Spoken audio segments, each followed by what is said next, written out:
Don't ask me how the hell we won that game, guys. That thing... what the... Brock Purdy is back. The 3-game losing streak doesn't matter. Holy crap. Yeah, they're gone with that division. Especially going into Thanksgiving. And, Jordan Love, holy crap. He was really good, too. But, yeah, a lot of crap happened. Like, here we go. Like, play of the day. Here's Bryce Young. He's got time here, and he throws, and it's intercepted. It's Deron Bland again. Bland looking for another pick six, and he's got it. It's his 4th of the year. I mean, this is a ridiculous play. I mean, he's on the top side of the receiver, not only to undercut it and make the catch, but then to regain his footing. Fewest through 9 games since 1991. Jalen Warren's got a big gain. Warren streaking down the sideline. And they break the seal. Arms away. Kick on the way. Leaking right. And it's no good. You can stop asking that question, okay? I'm going to be calling the defenses, okay? So we're clear. So you don't have to ask that.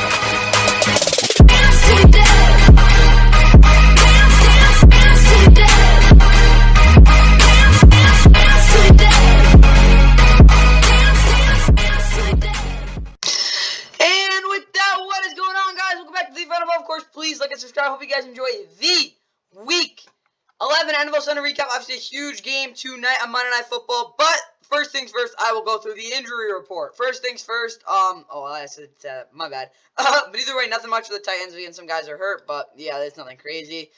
Bucs, same type of thing. I will say though that Carlton Davis did get hurt, so he might not play in Indy. Same thing with Jamel Dean, 2 of the better corners. Of course, Jamel Dean got absolutely burned on one of those plays, but we'll get to that later. Keep going up. Danny Gray's expected return. He actually might get a couple snaps for them. I wouldn't be surprised because, again, they are on the short week on, again, Thanksgiving night. As well, again, Seahawks next to some major injuries. Good news, Abraham Lucas, again, their star right tackle. I mean, not really star, but he's a really good player. Right tackle could be back. Ken Walker, oblique injury is questionable. That's a little concerning. Brian Moan could be back. I doubt he will be, though. I don't even know what the heck's going on there.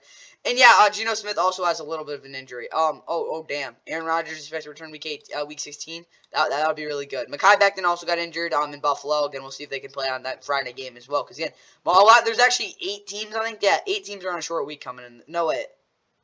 Yeah, 8 teams coming in on a short week, so going into a short week. So, yeah, keep that in mind. Nothing much for the Giants. I mean, Darius Slayton got hurt, but that's about it. Again, they're playing in a tank bowl. Again, 2 tank bowls next week. That'll be fun. Vikings, nothing much. Same thing. Again, Devon Achane left early, and they have a Friday game. I wouldn't be super surprised if he did play, but, again, it was a little concerning. He did leave, so that's what I got there. What it's called? Cooper Kupp does have a low ankle sprain. He is questionable for the game against the Cardinals. I'm going to say he's going to play. He'll probably really tape it up. It'll probably look like, I don't even know. If you've ever seen a nub of a hockey stick, that's probably what his leg's going to look like. Or his ankle. Obviously, it's been a tough year for Cooper Kupp, at least after those first 2 games. Jesus, it's just been a complete mess. And as much as you might think it was his fault, it isn't actually, because we'll get to that when we get to the Rams games. I'll just put it like that. But yeah, the Rams offense actually has been better without Cooper Kupp, if you didn't know, at least statistically. So yeah, and they've been more creative. That's mostly why. Really concerning injury for Joey Bosa. He was like moaning on the sideline with his foot. And that's the best way I can put it. And they're also playing on Sunday night, so at least they have a little bit of a break going up in that one. Considering other teams, Packers, of course, on a short week. They had a lot of guys questionable. Aaron Jones got carted off the field, so yeah, that's not good. Or he walked off the field, but it was not good. Devontae Campbell, shoulder injury, that looked a little rough. Meanwhile, for the Seahawks Lions, again, a lot of these guys are in a short week. I'd definitely not expect Chauncey Gardner-Johnson, C.J. Gardner-Johnson to be back. That would be kind of crazy, again, that pec injury, but who knows? Nothing much. Okay, Peyton Hendershot could be back. But yeah, that's about it. Again, they have a big game against, what is it called? The Commanders. Keep going on. Nothing much for the Bills. Again, they have some guys that got hurt, but I don't think it was anything crazy. I mean, outside of maybe Taylor Rapp, again, Teron Johnson, he should be good. Again, he did get concussed, but I'm gonna be honest. I think that was more precautionary. Yeah, a lot of guys for Commanders did get banged up in this game. Nothing anything crazy, though. I mean, F.A. Obata, really damaged his lower leg, which really sucks. He's actually a really good run defender, but that was about it for them. I mean, prayers to him that he gets better, though. Meanwhile, for the Titans, there's really nothing to say. I mean, Sean Bunting should be back for the tank bowl, but that's about it. Again, the Bucs are playing in Indy, nothing crazy. Talanoa Hufanga, if you didn't know, he tore his ACL. He's out for the rest of the season, again, for the Niners. So, huge blow there. as much as you want to say that Fred Warner's hard of that defense, this dude is. Talanoa Hufanga just brings that juice. He's the most, honestly, he might be the most, well, we'll see, but he might be the most important player in that defense. Yes, I get he's not the most consistent dude in coverage, but he just brings the juice that you need on a defense like that to really get going. Again, when he isn't playing well and this defense just isn't at it, you can tell, like, that 3-week stretch where they were trash, that's kind of what you saw. Like, he just wasn't in it. But then the last 2 weeks when they've really turned it on, he's just been absolutely fantastic. But Talanoa Hufanga, really terrible injury there. Jamon did not play against the Rams, so see if he can come back for Thanksgiving night. Probably part of the reason he didn't play against the Rams, though, because, again, that injury, they just don't want to risk it too much. Geno Smith absolutely rocked by Aaron Donald, so I hope he's okay. He got some icy hot or some wonder drug or, like, paste on his elbow. It's not his elbow, though. He looked good when he was throwing. It's his triceps. So, I mean, Kenny Pickett was thrown on a bat with some pretty broken ribs, like really banged up ribs. So I think Geno Smith should be good, but we really don't know just yet. Of course, Minka, again, hamstring injury. I don't know. Did he play against the Browns? I didn't see him out there. Again, I didn't really get to watch too much film of that game. At least so far, I can watch a little bit of the Browns defense and some of that Steelers offense. I saw a little bit of the Browns offense too. I did not get really. I didn't see, was that Minka? Whatever. I'll check that later. Yeah, for the Jets, nothing crazy, and they play on a short week though. Michael Carter, he got cut. I don't know why the hell he's stopped. No, that's their cornerback. What am I saying? That would be good if they had him back. I don't care about the Giants. Neither do I care about the Saints either. I think I get a game in Atlanta, so that'll be cool. Nothing much. Again, Asamoah and Jaron Hall are both questionable. Oh yeah, Dean Lowry did really mess up his pec last night too. Rams go beat the Rams. We'll see if he can play in Arizona. Chargers again on Sunday night. Nothing much too bad there. Again, I get Joey Bosa injury. What is called the Texans and Jags do play in battle for first place in the AFC South. We'll see. Get Tyson Campbell, their number one corner, going up for that. Rodney McLeod is with his biceps injury. I think he could be back later in the season, but he's not going to play in Denver. Getting a massive game for both those two teams. Keep going up. I'll say this, CJ Henderson, I'd be actually a little surprised if he played. That concussion was a little nasty. So, we'll see about that. Keep going up. I mean, what is called? Mark Andrews, again, he's expected to return week 17. Okay, but I really don't know about that one. And then, what it's called? Marlon Humphrey, Ronnie Stanley, both, again, questionable for that Sunday nighter. And that is all I got for the injury report here in week 11, guys. Hope you guys enjoyed that. And, yeah, let's get right into the game, starting out with the Raiders and Dolphins. From Miami, CBS Sports presents the National Football League. Today, the success under 40 for the kicker Carlson. He's now made it 45 consecutive field goals inside 40. Wilson on the move. Tungo Vailoa. Nice catch. Here goes Hill. Kiss him goodbye. Touchdown. One of the things Antonio Pierce told us is he wanted him to be more vocal now that he's the starting quarterback, and that's what he's done. 1st and 10. Going deep. Oh, he's got it. Raiders have 6 in the secondary. 3rd down and 8 for Tungo Vailoa. Throws caught again. There's Hill. Bouncing off bodies. What a move. Lickety split. Red zone. Let's see. 2 into the air. But he's got it. He's got it. Touchdown.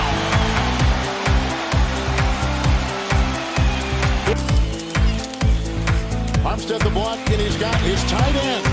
And that is a loose ball. Hill had it, we think, and it was recovered on the fumble at the 37-yard field goal try by Daniel Carlson. High snap, put down, and you can book it. And it's the Dolphins. 1st and 10. Fake to Mostert. Blocked by Cobb. Going deep for Waddle and picked off. It's intercepted on the play. 2nd down, 8. Blocked by Jackson, going deep. Oh, he's got a wide open Tyreek Hill who dances and out of bounds. 50-yard field goal, and he misses. Illuminor the block. The throw by O'Connell. It's picked off, intercepted. Ramsey's got it. It's in his wheelhouse. As evidenced by that kick. 51-yard field goal try. And he's going to get this one right down the middle. Moving up, going long and incomplete at the goal line. Success here in the second half, so 2nd down and 6. On the cross, oh, the hurdle. Renfro keeps his balance. Look at him fly. And Ramsey's on Myers. 4th and 6. Here comes the pressure. Grabbed, thrown, intercepted Phillips. Good time, going deep, looking for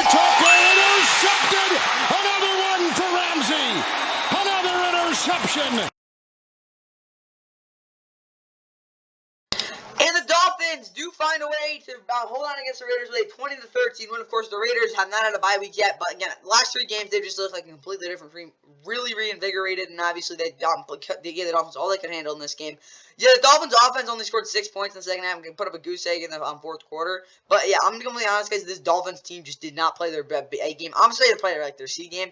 But obviously some guy named Jalen Ramsey built him out. We'll get to it in a minute. But for the Raiders, Aiden O'Connell, he threw the ball downfield, which I guess was a good thing. He, of course, had that bomb Devontae Adams, who had a really good game, 7 for 82 and a touchdown.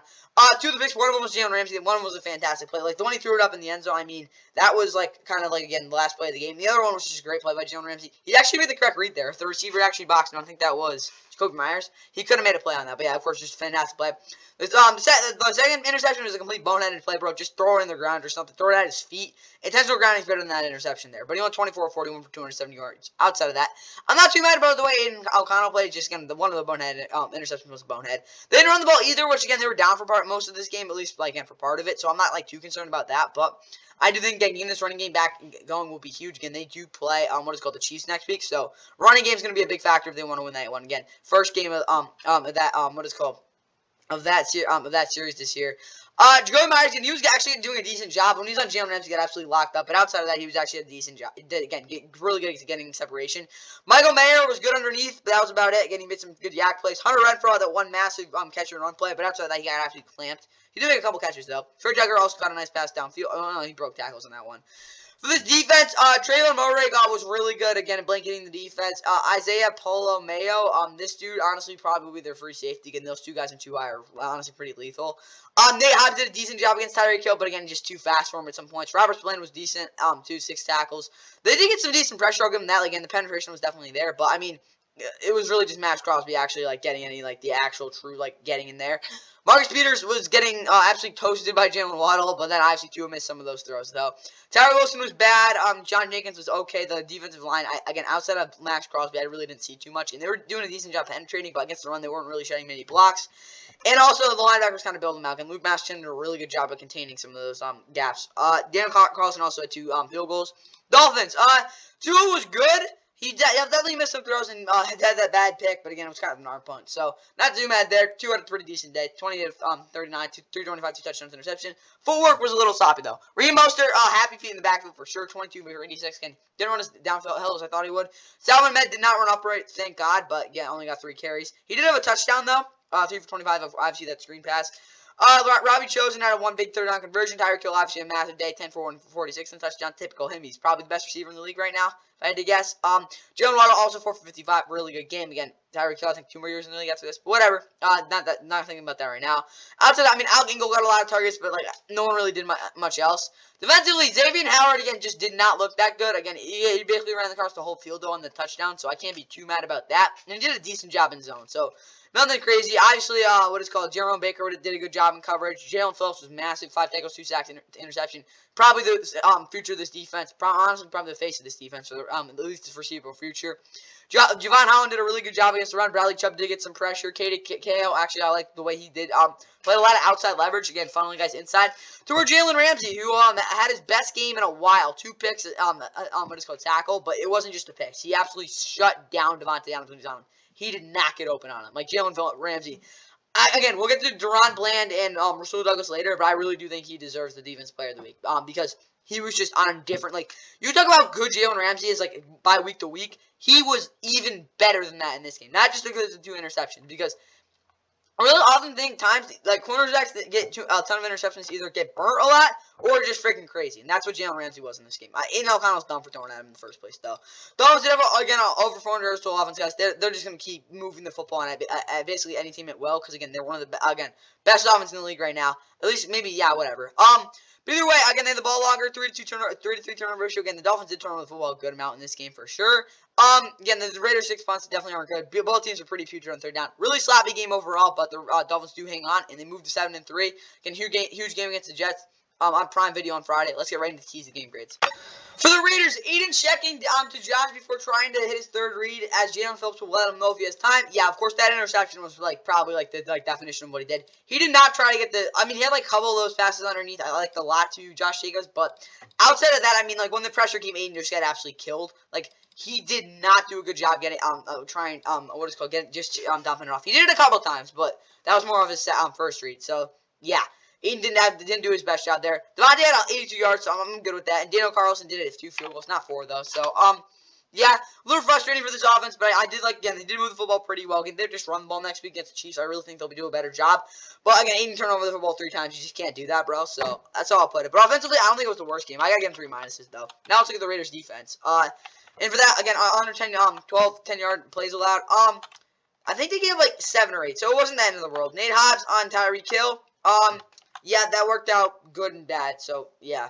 He didn't get, over the top on him. Set a hard edge to Devontae Evans and stuff. Raheem. He actually didn't even do much of that. It was more Luke Masterson, especially Robert Spillane. He actually was the guy making the tackles, but Luke Masterson did a really good job not letting him cut back. And Tua did not have a good adjusted yards per attempt on 3rd down. What is called in terms of getting air yards. Per attempt on 3rd down. He definitely threw it deeper than you want him to, again, for what you expect from this defense. So overall, I actually give them 3 pluses. Again, they did give some yards and a lot of yak. Honestly, no 4 pluses, because yeah, they definitely had their issues in this game, but they did only hold them 20 points. They did force a couple of turnovers, they actually did. So yeah, this defense, they got a little help, but I think they did keep this team in the game. Now let's look at the Dolphins. And for the Dolphins, bounced back with 20 points in the first half. They had 14. No fumbles on the first drive of each quarter. I think they had 2 of those. And eased Devon back in the offense. He got hurt. So, this offense, again, they turned the football out. I didn't really like what they did. I don't know what I'll give them. Plus, they had 400 yards of offense, guys. This offense just didn't look too crazy, though. Don't give Aiden on his receivers in 3rd down. Absolutely not. Double Hunter run for on 2nd down. No, they didn't do that. And they paid for it a couple times. And squeezed the 8 gap for 4 tech alignments with Christian Wilkins and Zach Sealer. They did that really well. They could not run the ball in the middle. Of course, talking about the Raiders. So, yeah, really good defensive performance for the Dolphins. And they did give up a couple of too many yards at some points, but I'll give them 5 pluses. 13 points against, 13 points against. That's all for the Dolphins, guys. Now let's get the Titans and Jaguars.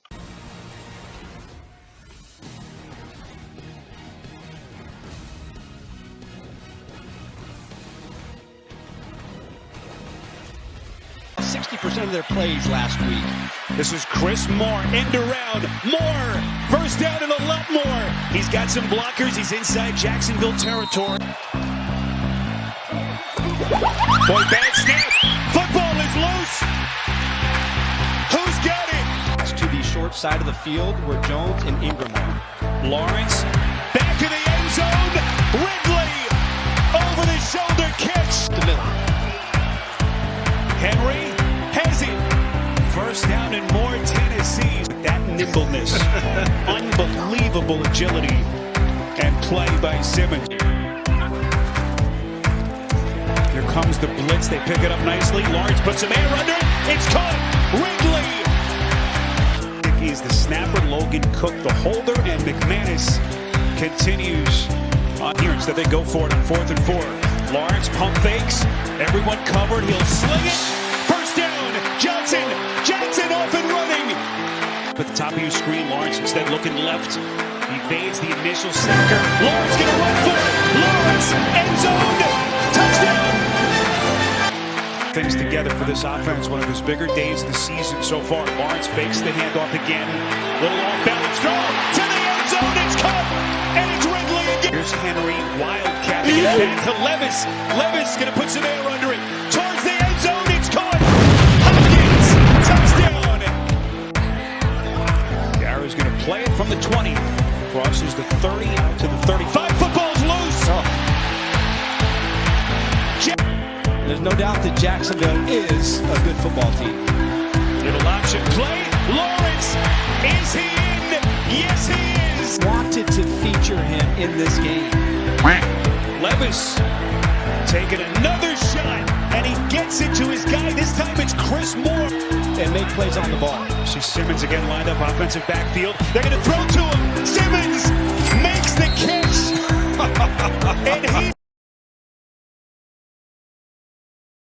And he... the Jags seem to have knocked the Titans out of playoff contention with a 34-14 drubbing. Yeah, the Jags are really sitting pretty. Obviously, they got a huge game against the Texans next week. But yeah, this is definitely a bounce back win for sure. Titans obviously fall 3-7. They got a tank bowl against Panthers next week. Yeah, they're done, guys. Again, at 3-7, they're the second worst team in the AFC, and it's not really even that really. I mean, kind of close, but not really. Of course, the Titans, Jags moved to 7-3, and yeah, it's been their best record in probably since, what is it, 2017, something like that. And obviously, huge game against the Texans though next week. Will Levis, I mean, they didn't really throw the ball as much as I thought they would. They actually had a lot of 3-and-outs. Like, this offense was not that good. At least I like the fact that he threw it underneath a lot though. Again, got the ball out of his hand quick, but obviously didn't really avail to much. This offense really did absolutely nothing until like the fourth quarter. And he finally pushed the ball on the field. Of course, he had that duck throw that somehow Chris Moore caught, who honestly probably should be getting more targets. And obviously also had that other touchdown bomb off the flea flicker. Derrick Henry getting 10 carries is inexcusable. I don't care if you're getting blown out. Give him the freaking football. Chris Morgan had a 38-yard carry, though. Receiving wise, again, DeAndre Hopkins got the deep ball. Chris Moore had, again, basically 2 big plays. That probably honestly amounts to more scrimmage yards than, again, all the receivers. Basically, yeah, all the receivers. It's kind of crazy. It was basically most of their offense in this game. In terms of big plays, I think, honestly, you combine this and this with all the receiving numbers, I think it'll come close to beating it. Whatever, though. Kayvon Wallace had 6 tackles. He was, bona fide linebacker in this game, though. Didn't really have to say much else there. Corners were not good in this game. They had a really hard time, what is it called, keeping guys in front of them. Like, it wasn't like getting burned, per se. It was just like getting zoned. They just didn't do a good job. Roger Greer, again, solid slot. Did not have a good game today. Yesterday. Amani Hooker was okay, like, whatever. Elijah Molden was not okay. Terrell Owens had a sack, though. And, yeah, I mean, like, they're really missing much to say. This defense did not have their best day. For the Jags, though, Trevor Lawrence bounced back game 24 of 32, 2 touchdowns. Season high and everything off play action, too. Running game, they didn't really have to do much of this, to be completely honest with you. Tank Bigsby, why are you changing your name, bro? And, again, I like the fact that these 2 guys actually get some carries. I like what I saw from them. Again, not very efficient, but getting 3 backs involved is definitely dangerous for your offense. Again, it's good. Trevor Lawrence also had 2 touchdowns on the ground. Of course, the Superman one, then the other one, too. Calvin Ridley finally had a good game, 7 for 103, 2 touchdowns. One of them was kind of like a whatever. But, yeah, he burned, what is it called? Darius Williams on the, not Darius Williams, what the heck am I saying? Christian Fulton on the other one. And, of course, Dearness Johnson on that really nice screen pass, and Christian Kirk was somewhat, big playish.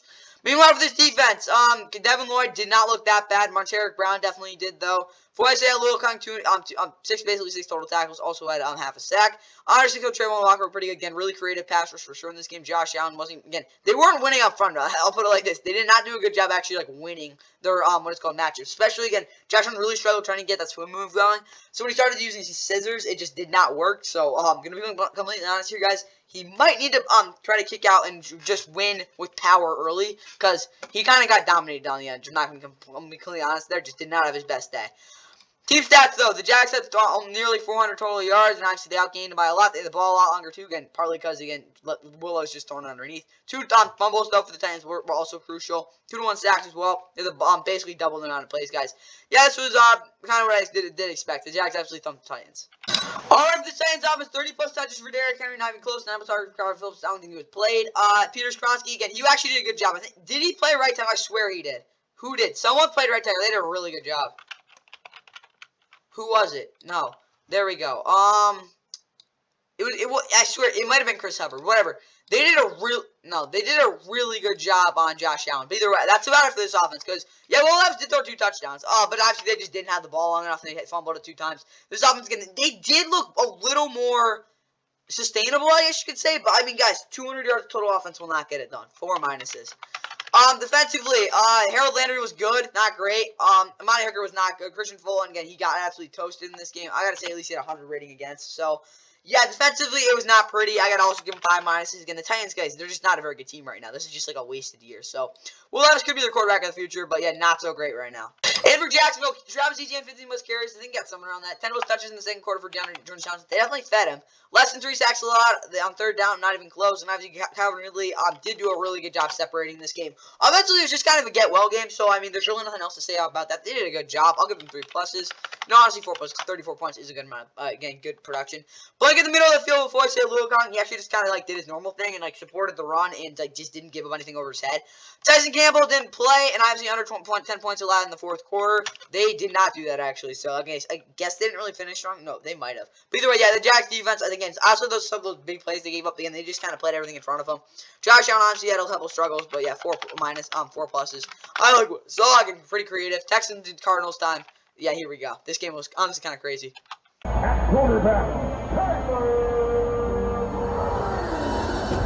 But that doesn't change our dogma.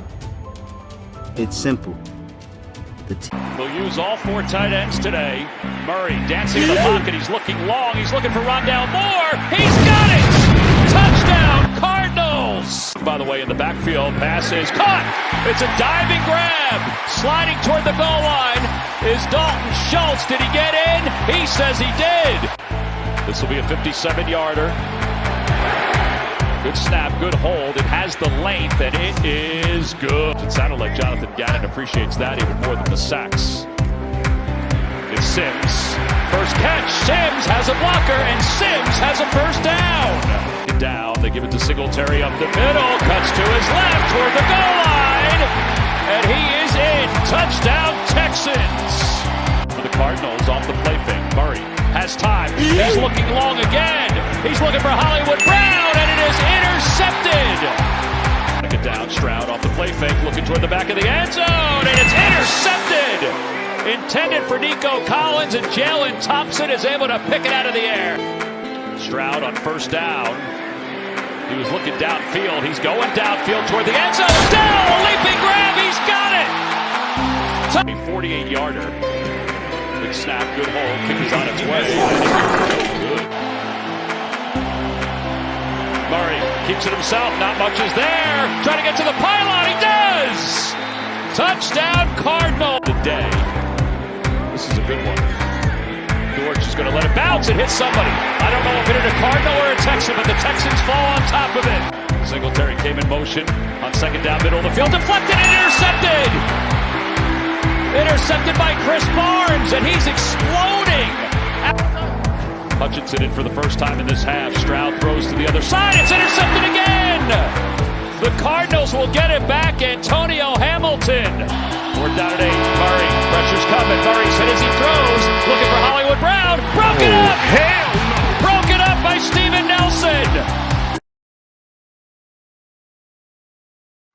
And the Texans do hold on to knock off the Cardinals 21-16. Cardinals are now 2-9, and yeah, their season's definitely over now. But they've actually played a lot more competitive with Kyler Murray over the past 2 weeks. They got a big game against the Rams next week, trying to avoid the season sweep. Texans, on the other hand, again, they had a massive game, but this is kind of a precursor to it. Definitely a trap game for sure. But yeah. The Cardinals obviously put up a good fight. Kyler was okay, 67% completion, 214 yards, touchdown, interception. Also, was kind of big play on him. The arm punt I was good with, but yeah, outside of that, I mean, he just didn't really take some of the throws he had over the middle. Really looked at throwing out the outside, which again is not great because again that's really what he usually does. But at least 2 weeks, I mean, he was decent again. Check down wise, he was good, but again that was about it. Greg George was really good, lethal underneath. I'll give him that. Obviously, on the outside numbers, he was good. Rondale Moore, of course, caught that 48-yard bomb to kick it off. Trey McBride was on, again, I wouldn't say, again, it was just, like, the intermediate, like, 10 to 15 yards over the middle, he had, like, no throws to. I do not know why. They were giving him those throws. Obviously, underneath, though, they were really good. Marcus Brown did a decent job, obviously, on the last play. Could not get open. Kyler Murray also had a touchdown run. Of course, that crazy 4th down play. Also had 51 yards in total. Not going to lie, most of those are on scrambles. James Conner, again, not getting too many carries, which I did like, because, again, he just didn't really look like he was, like, totally, like, fresh. I'm good with the 60. I'm getting the 14 carries, which sounds weird, but again, you'll see next week. He'll get his carries. Defensively, though, Jalen Thompson was okay. Yeah, he had like again numbers, 8 tackles, sack, and interception, but most of those because he was, let me be completely honest, like kind of playing what is called over these receivers, just not trying to get beat. Josh Woods also had 6 tackles. Not gonna lie, isn't he a defensive tackle? I think he is. Leaky Fotu had 4 tackles and a sack. Not really gonna say anything about that because that's probably his best game ever. I mean, Leaky is a good run defender. Again, he can shed blocks and move some dudes, but like never is really backed in passers. Victor Dimension did a good job blitzing, especially on running situations. Roy Lopez, former Texan, had that probably his best game since his rookie year. Antonio Hamilton also had an interception as well.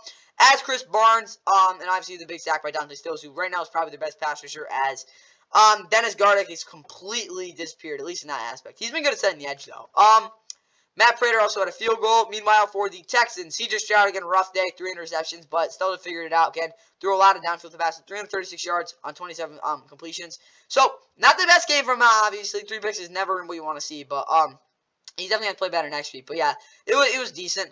Running game, Devin Singletary continues to show he's the #1 back, at least at this point in his career. Like, again, the offensive line blocked fantastically well for, again, a group just so injured. So I'm good with that.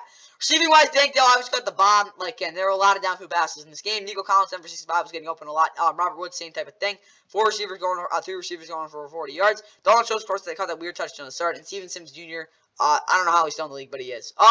Meanwhile, defensively, Blake Cashman was basically just playing middle. Like, if you want to talk about how Christian Kirksey's their middle linebacker, forget it. Because Blake Cashman is a fantastic guy. You get 19 total tackles, guys. That's crazy. He also had a sack. He was, again, you want to say, oh, man, coverage tackles. No, this was an actual, like, he did a really good job against the run in this game. Christian Harris also 5 tackles. Jalen Petrie, again, not doing too much in terms of coverage, but he did have 4 tackles. Devin Singletary did a really good job what is called rotating his hip fluidity. He actually showed up in this game. Had the big interception as well. Will Anderson also had a sack. Defensively, it was a pretty good day.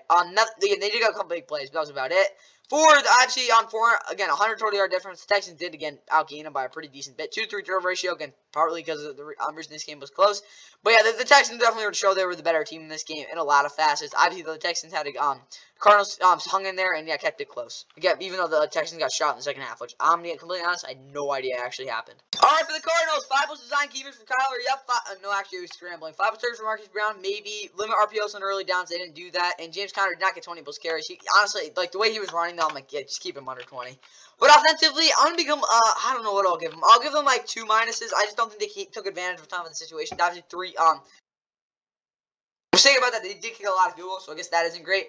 But then for this defense, Marco Wilson, 80% of the snaps, and man, you don't do that. Marco Wilson had a rough game. Just forget about that part. Buddha and One Eye, to limit CJ's ability to find the crossers, he was basically just playing the box. I mean, no wait. Actually, I think Buddha's weird because he is literally, again, I don't know what they're trying to do with him, like the Jamal Adams treatment or something. They're asking him to basically stop the run at the same time as don't get nothing behind you, and that definitely showed in this game.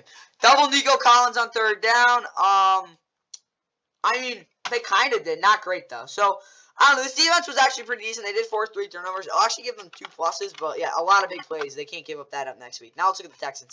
And for Houston, run a couple of more boosts from the gun, what is it called, of Devin runs. Again, Devin Singletary just kind of took every one of those, so I mean, there's really nothing to say about that. Robert Woods was getting a lot of targets underneath. Obviously, he made a couple of plays there. So, offensively, again, they had a couple of bad turnovers, but also give them 2 pluses. Again, they did, again, really good first half. Second half, if they play like that, they will lose next week. So, just keep that in mind there. Defensively, though, Steven Nelson and Derek Stingley is setting the edge on early. Derek Stingley did a decent job there. Steven Nelson basically said, well, defending the run just doesn't really, tackling doesn't really apply to me. Playoff to make it hard for Marquise Brown to climb to the top of his routes. Yeah, they did. He didn't do a good job with that. And no crazy Kyler scrambles. I mean, that's kind of hard to stop. Like, I mean, Blake Cashman did a really good job containing him for most of the day. So, again, a couple of those lapses. But defensively, I will give them 3 pluses. Again, the Texans didn't really play one of their best games. But, again, they figured it out. And, again, the Cardinals are just aren't that talented team. And you saw that throughout the game. Now to the Chargers and Packers, guys. Yeah, this game was probably the most funny of the game. All the games today. Nixon from 3 yards deep. He's going to bring it out. The NFL's leader in kick return yardage, and he takes it all the way to the 35 with a flag down. 3rd and short, trying the left side, bouncing off contact, and Eckler down the sideline, chugging inside the 20, and yanked down shy of his 2 misses in his young career, and he puts this one through. Here's Reed, and Reed got a block and a touchdown. In the hunt in the AFC playoff picture. Herbert over the middle, wide open at the 30-yard line. Is Stone smart and smart on the run, all the way in for the touchdown. Able to step away. Love will throw across his body, wide open at the 30-yard line. On the run is Wicks. This would match his NFL high. The snap is down. The kick is wide to the right. This game is knotted at 10. Pressure comes, able to get away. Justin Herbert on the run. Up the middle. Justin Herbert elusive. explosive in the secondary, and Herbert all the way down. Second best offense in the National Football League, scoring touchdowns in the route. Second down, up the sideline goes Tucker Kraft. Kraft still going, leaping, toe tapping, and in. Love, Watson, open, Watson, got it, touchdown, Packers. He sure uses it. And the extra point is no good. Chargers down 3. Herbert. Flush. Throws on the run. Open on the sideline. What a foot plant by Donald Park. Fournette in motion and falling down is Eckler. The ball popping out loose on the turf at the 5-yard line. Packers think they have it. He saves space for the quarterback, but that was a big time hit. Herbert, pressure in his face, throws. Oh, get out of here. And Allen's got it for a Charger touchdown. Here's Love. Finds Wicks, who bounces off contact. Wicks with a first down and more, trying to turn on the speed and the ankle tackle at the 20 streak in the NFL. Is that about to end? Floating it for the end zone. Caught. Touchdown. Romeo Doubs. Third down. Herbert looking. There's the pump. Johnston can't pull it in. 4-man rush. Herbert batted down. Deflected away. Packers are going to win it. And the Packers do escape with their second straight home win, force a 23-20 victory over the Chargers, who fall to 4-6. My guess they're gonna win their next 2 games against the Ravens, and who the heck they play after that, I don't freaking know. But yeah, they're gonna probably pull off some BS there, and then they're gonna lose their next 2, then they're gonna win their next 2, then they're gonna finish 8-9. So that's my guess of what's gonna happen, because that's what's happened so far this year. They lose 2, they win 2, lose 2, they win 2. And actually, yeah, this Chargers team, it's been a rough year. It's been very inconsistent, and actually it all culminated in that I would say rager of a press conference, but yeah, Brandon Staley did let some of that steam off with that. Jesus, he really got that reporter, but yeah, he should be fired. Come back to the Rams, please. But yeah, for the Packers, they got the win. I mean, there's really nothing to say, guys. They suck. They're probably gonna get their absolute butts kicked in the try. I really want them to, because the Rams. But yeah, Packers did win this one, 23 again. 20 was final score. Justin Herbert though, 21 of 36, 262 touchdowns. Again, typical Justin Herbert day. Why the heck did he not run it on 4th down? I really don't know. Like, again, some puzzling decisions in this game from him. But overall, his throws, like, again, that throw to Quentin Johnson, who's just been absolutely awful. Like, just terrible. Again, he had a really good day outside of that. A lot of drops, though. The running game, they didn't really run at all, which, honestly, I don't blame them. Because, again, the Packers secondary did not do a good job in coverage. Stone Smart with that 51-yard touchdown was kind of crazy. Keenan Allen did his normal thing. Donald Parham Jr. getting really solid receiving tight end again. Quentin Johnson he's been so bad as a rookie. Khalil Mack's been absolutely unbelievable this year. 8 tackles, 3 sacks. Yeah, I guess 6 sacks given in 1 game, but again, that says something. Kenneth Murray and Eric Hendricks definitely pretty bounce back games. Again, Stowe didn't really play much man, which I guess is a good thing. Eli Gilman did a lot more of that. Still wasn't too great again as a result, but he was still decent. Derwin James Jr. did make a lot of plays and honestly saved some of this defense's troubles, but honestly they were okay. Again, the corners did not show up in this game either. Again, neither teams did. Michael Davis definitely had one of his worst games of the season, and yeah, Sebastian Joseph Day, honestly, outside of again like Khalil Mack, probably the best defenders in this game. Packers though, Jordan Love, best game as a Packer for sure. 27-40, 322, 2 touchdowns. Got the ball out of his hand quick. Didn't do the blah blah blah blah blah. My footwork sucks in the pocket. He actually got the ball out quick and did look smooth there. Running game, don't talk about that. Defensively though, Dontavian Wicks obviously had some big plays. Romeo Doubs gonna have a huge touchdown. Jaden Reed was good. Yeah, only Christian Watson 2 for 21 and a touchdown. But like, I'm gonna be honest at this point. He is not a consistent receiver, and I don't think he ever will be. So that's kind of what I got. The tight ends were also promising too. But for this defense, I'll start out with this. They did not do a good job in coverage. From the back end to all the way up to the defensive line. They didn't even cover well. The pressure definitely was on in this game. Lucas Van Ness finally getting some snaps was good. Quay Walker did a decent job. Honestly, probably the only guy in coverage who did a decent job. Decent man. Jonathan Owens got his absolute, he got torched in this game, but again, didn't miss too many tackles. Keyshawn Nixon missed a lot of tackles. He's just not really a cornerback. He's kind of fast, not super elusive, and he's a returner, so I guess that's why they have him out there. Devine Campbell was okay, though. Yeah, he was, again, just kind of average, which is not really what you want to say with him. Kenny Clark was good, though. Obviously, that batted pass did a lot more than just, like, what you typically expect. So, Yeah, this defense did not play their best game. They did figure it out. Anders Carlson obviously missing that field goal was the difference in this game. They had, again, both teams had nearly 400 yards. Not much defense was played in this game. Again, 2 to 3 sacks as well. Both teams were good on third down. Pretty dead even down the middle again, which just came down to that last drive. And the Chargers, not knowing it was 4th and 1. Now let's get the keys to the game grades. For the Chargers, just over 150 plus passing yards in the second half. Honestly, you might have had that. Keenan Allen, 10 plus targets. Quinn Johnson, another touchdown. He was terrible. Offensively, just again, a lot of inconsistencies. I'll give them a minus, but I really don't think they played that bad.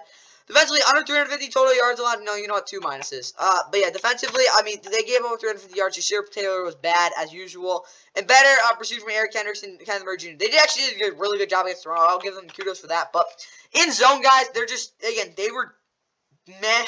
Again, they had a lot of plays. I'm like, you got to be able to get to that spot. And they just weren't able to. They did not read Jordan Love well at all. And obviously, that's why he kind of cooked them. So, yeah, if there's defense, I don't really know there's anything good I can say about them. I'll honestly probably give them 4 minuses, but they at least didn't give up too many big plays. Now let's talk about the Packers. And for Green Bay, Jordan Love under 4 terrible throws. He had 1. Better penetration from the tackles when holding on blocks in second and short. Only had 1 of the runs. Outside of that, they did not do a good job with that. Christian Watson, he's just not very consistent, but Romeo Dobbs has proven to be good, and obviously Dontavius Rex can be your big play react dude as well. So offensively, probably one of the better games of the year, 5 pluses. Like, there's really nothing else to say. Again, running game wasn't good, but if Jordan Love can continue to play like that, they will win games. Defensively, though, Rashawn Gary didn't have any pressure. He had more like 4 or 5.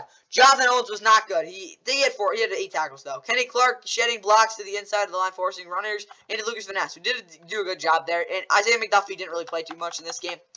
I mean, defensively, they were okay. I don't really know what to say there. Again, their coverage just wasn't there. I'll give them 3 minuses. At least they kind of didn't let them run the ball. But yeah, the defense it was meh. And that's, I'm only giving that. I'll give the Chargers 5 minuses. And that's all I got for the Packers defense, guys. Giants Commanders time. Yeah, this game was a doozy.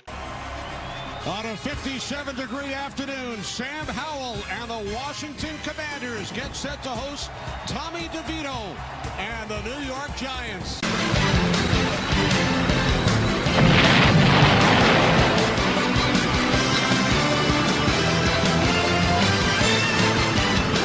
Looking to throw on 3rd down. Rolling to his right. Now he fires, and it is Barkley. Washington on 1st down as Howell airs it out, and it is picked off by Nick McCloud. From the 47 on 1st down, complete to the tight end, Logan Thomas. Ball came loose.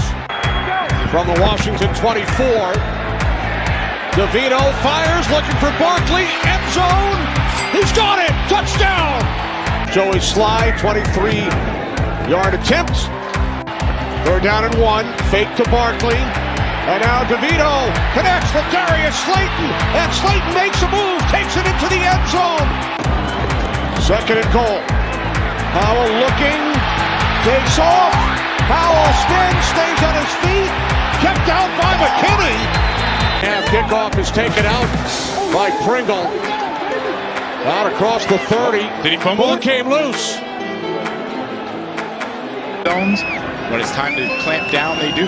42-yard attempt. Sly missed an extra point earlier. This kick is good. 180. From the Giants 35, it's Rodriguez again. Lost the football. For today. On the toss, it's Barkley. There's some positive yardage for the Giants on the ground. Still going. Wow. DeVito throws, caught. Barkley reaches across for a Giants touchdown. His 2nd today. 3rd down and 10. Here's Howell rolling right. Fires downfield. And there is takeaway number 5. The Cowboys this season. Here's Barkley once again. Barkley down the sideline. And he's finally forced out of bounds. Here's Bullock, 36-yard attempt. And leading them. 2nd and 6. Howell throws to the end zone. Touchdown, Jahan Dotson. Howell under pressure. And then he will throw.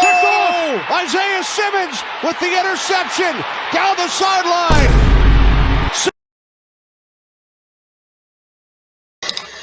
Don't ask me how the hell the Giants scored 31 points. They did it against the Cardinals in week 2, so maybe it's just, again, playing bad teams that, yeah, this was a tankable if you didn't know. Yeah, it was, basically, because Commanders are 4-7. I'm not saying their season's over yet, but, yeah, it was a tankable. Like I said, it was.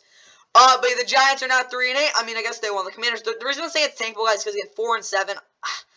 I mean, you can get in the playoffs with this record, but again, the Commanders are kind of tanking, so that's why I call it tankable. Obviously, they play the Cowboys next week, too, so that'll really show it's tankable. But Tommy DeVito, what the hell was that, bro? 18 of 26, 246, 3 touchdowns. I don't even know what to say about it. Their offensive line, again, they're actually, honestly, they did a good job holding blocks in this game up front. Again, I get the fact they weren't really blocking anyone, but still, they did do a good job with that. That's, again, kudos to that, what is called offensive line, but they still can't pass protect for sure. Saquon, actually, after that big run, he got absolutely, again, he had like -2 yards in the first half, so not very consistent. Definitely have to help out with that. Obviously, they play the Patriots, which their defense is going to have to, they have to be able to be a little more better there. Darius Slayton, again, before he got hurt, was actually really good, getting open on every single play, basically.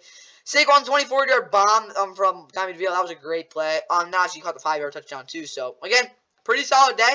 Over, I know it was 140 total yards. Daniel Bellinger was solid. Leonard Robinson was okay. Sterling Shepard got open once, and that was about it. But for this defense, they did a really good job at getting pressure and getting picks. I mean, I'll put it like this: this defense is let's go big or go home, because like you saw last week, they go big and they just they went home. They definitely went home. But this week they went they went big and they did not go home. They did go home, but they had 5 turnovers and had 3 sacks, actually 4 sacks. This defense.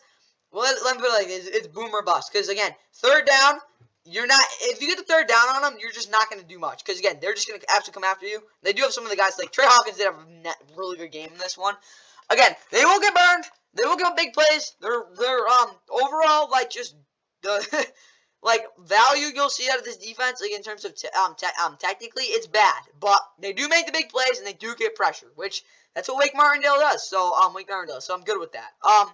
For the Commanders, obviously, Sam Howell, I'll put it like this. He was the leader of this team, but he had a rough day. After the pick 6 to the end, he had 2 really bad interceptions. Holy crap, those were ducks. First one, I can't really blame too much on him, but that definitely could have been better. But 31 to 45, 255. The running game was there, but they just didn't really run it enough. And obviously, they did win up front a good amount, though. Brian Robinson Jr. being the leading receiver is not good. Terry McLaurin has not really been there in like a couple of weeks, probably since week 8. John Dotson was okay with the touchdown, though. Obviously, Logan Thomas had the fumble, but that was about it. I mean, you can't throw the ball 5 times and expect to win. Defensively, though, Jamie Davis was good in coverage. Did have 5 tackles and also had a sack. David Merrill, not so much, but he did get some good blitzing going. They had 9 total sacks, guys, if you didn't know. Amir Forbes is horrible. Like, what the it's so bad. But I don't really know what to say, guys. They have some big plays. And again, outside of the big plays, again, they had 9 sacks. That's crazy. How do you win? Get 31 points and 9 sacks. Get 420 yards for the Commanders. That's again. The Giants have a lot of yards, but they forced a lot of turnovers. 6. Holy crap! They had 6 turnovers. Yeah. The Giants had big plays, and they forced a lot of turnovers. That's kind of the story of this game, guys. All right, for the Giants offense, Saquon 20-plus carries, definitely 20-plus touches. Tommy making a couple of attempts outside of the numbers of off-play action, under 2.5 yards per top. Again, not really. He got a lot of sacks. But, again, it did amount to something, though. Jalen Hyatt, not so much. But, again, this offense, again, they scored 31 points. I got to give them some pluses. Like, honestly, 4 pluses because you can't expect me. I don't care what defense you're going against. This Giants offense is never supposed to score 31 points, and they did in this one. So, good for them. Giants defense, quarter 5. He might have. No, he didn't. Kevon 2+ pressure per quarter. I think he had like 3 in the second and like 1 in the first. Second half, not really so much. I think only not even a pressure in the second half. But no, he definitely had a pressure. He had never mind. I think he had 1 in the first quarter, 0 in the second quarter. He definitely had 3 in the third or fourth quarter. Whatever. It was one of those 2 quarters. Azeez Ojulari did not get to his sacks, but he was getting a little pressure. Defensively, again, they forced 6 turnovers. I don't care they gave over 400 yards, guys. They are a boom or bust defense through and through. So, at least they know their identity. I'll give them 4 pluses. Good job, defense. Now it's with the Commanders. All right, Commanders, 40-plus rushing attempts. Not even close. 35+ minutes possession. They got close to that. They did have 400 total yards. Again, it's just 6 turnovers. I gotta give them 3 minuses. You can't win the game forcing the honestly 4, because you cannot, honestly, I'll give them 5. You cannot win a football game turning the football over 6 times. I guarantee it. Defensively, though, Jonathan Allen, 4+ pressures. Again, he did a good job. Nothing crazy, though. Kendall Fuller was actually decent in this game. Cameron Curl did make a couple plays, just not as many as 10. So, Defensively, again, you can't go 10. Again, that was just not it. 5 minuses. The Commanders had to play a pretty bad game to lose by, again, technically not 2 scores, but yeah, 2 scores to the Giants.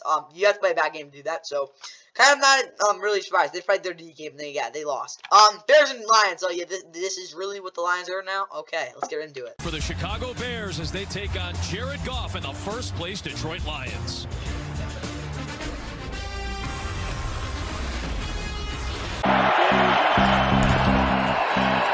Fake to Herbert. Good job by Tyler Scott to get Hutchinson out of the way. If you're an official. First and goal. Give it to Foreman. He walks in for the touchdown. An exceptional welcome back drive for Justin Field. Second down. Goff in the face of pressure. Delivers off target.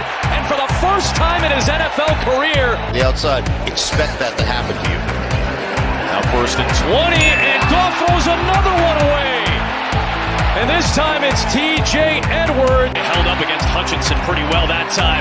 Tyler Scott loses the football, still loose on the deck. Who wants it? Matt Eberflus pointing, but it's going to be Detroit. Eligible man on the top side of the formation. Toss play coming left, Jahmyr Gibbs to the pylon, and the Lions take advantage of the takeaway. There's Cairo Santos. Nice easy chip shot. On third and goal, just a 4-man rush. Goff to the end zone, and St. Brown held on for the touchdown and the first Lions lead of the day. Santos, consistent kick, so Collie Raymond will get an opportunity here. And that's a good return, out past the 25. No longer a good return, he loses the football. White was matched up with him again. Fields climbs, Fields throws, touchdown! 1-2 punch delivers. Been in a position to have to go for it on fourth down today. Goff, not good that time. His third interception, and it's another Bears new. Yeah, nice easy chip shot. Ooh, wow, good pressure that time from Detroit. Goff climbs it. Goff launches. Got a man. End zone. Touchdown. Jamison Williams is becoming a big play threat. It's Montgomery, and the former Bear has given the Lions the lead. Fields with Hutchinson coming. That ball is out. Darnell Wright kicks it in back of the end zone. 2 points for Detroit. Well, I'll tell you what, the Bears should be, again, all the Bears players should be again, this is on Thursday, they should be sitting around the Thanksgiving table, dinner table, and be saying, yeah, we beat those Lions last week when they're playing on TV, but they're not going to be able to say that because they blew a 14-point lead in like 3 minutes, but this is what good teams do. I mean, guys, the Lions, they played terrible in this game. We'll get more into it, but, they did not play a good football game. They're still 8-2, guys. They won 3 in a row. It's because they have a pretty good margin of error, especially against a bad team like the Bears, who did outplay them for most of this game, like basically the whole thing. But as they fought at 3-8, they honestly should be trying to win games right now because again the Panthers are just going to keep losing, at least the way they're looking right now. So yeah, I mean it's not all doom and gloom for the Bears. They're going to get probably the #1 pick. So again that is good, but you should have won this game. Justin Fields through the air was efficient. Still can't get past his first read and has probably the worst awareness in the pocket they've ever seen. But his ball placement in this game was actually really good. I had 5.8 yards per carry again on 18 carries. You just can't have him running the ball that many times, but at least they got it going. Roshan Johnson had one nice run. That was about it, though. Dante Foreman and Herbert just didn't really hit their holes well. DJ Moore, of course, got the 36-yard touchdown. It was overall really good. 7 for 96 in total, again, with that touchdown. Darnell Mooney caught one pass. Didn't do much after that. Cole Kmet was good.